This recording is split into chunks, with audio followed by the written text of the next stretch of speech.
everyone. In today's tutorial, I will show you how to open Excel by clicking in Taskbar. Click the Excel icon in the taskbar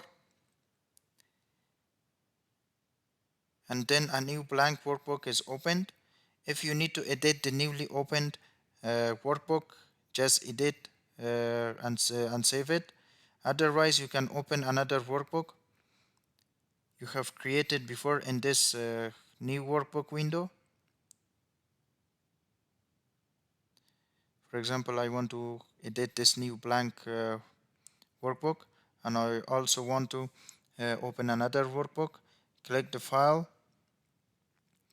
click open, and you can select from your newly created workbook. In the open dialog box, find and select the workbook and then click on it, and it will be opened automatically, as you can see. Thanks for watching, and please subscribe for more videos.